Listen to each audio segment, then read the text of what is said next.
আজকের ভিডিওতে আপনাদেরকে শেখাবো যে কোনো ব্যক্তিকে দূর থেকে জীবনভরের জন্য বশীকরণ করা এবং প্রয়োজন শেষ হয়ে গেলে আবার সেটা কিভাবে কাটাবেন তার উপায়।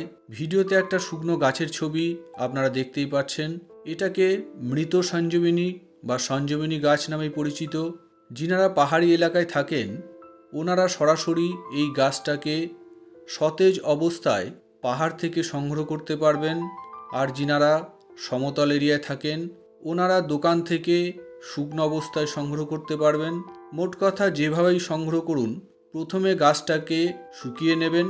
যখন কাউকে আপনার বশীকরণ করার প্রয়োজন পড়বে তখন শনিবার ত্রিসন্ধ্যার সময় কাঁচের একটা পরিষ্কার গ্লাসে পরিষ্কার জলে একটা সঞ্জীবনী গাছ এবং সরিষা দানা পরিমাণ অরিজিনাল চিরমিল ওই গ্লাসে রেখে যিনাকে আপনি বশীকরণ করবেন ওনার কথা চিন্তা করতে করতে মনে মনে এই স্বয়ংসিদ্ধ মন্ত্রটা ২১ বার পাঠ করে জলে একটা ফু দিয়ে গ্লাসটাকে ঢেকে রাখবেন।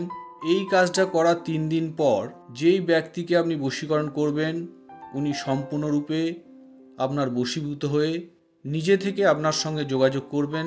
খেয়াল রাখবেন, সঞ্জীবনী গাছ রাখা ওই কাঁচের গ্লাসের জল প্রতি সপ্তাহে একবার বদল করতেই হবে। অল্প জলে গাছটাকে এমনভাবে রেখে দেবেন যেন গাছটা শুকিয়ে না যায়। যখন ওনার বশীকরণ কাটাতে চাইবেন গাছটা শুকিয়ে নিলেই ওনার বশীকরণ কেটে যাবে। আবার যখন আপনার প্রয়োজন পড়বে যে কোনো জলে শুকনো গাছটাকে ভিজালেই উনি আবার আপনার বশীভূত হয়ে যাবেন।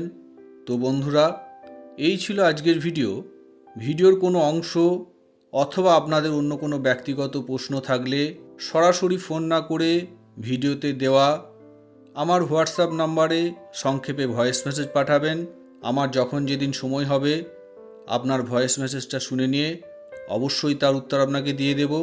নমস্কার, জয় মা কামাখ্যা।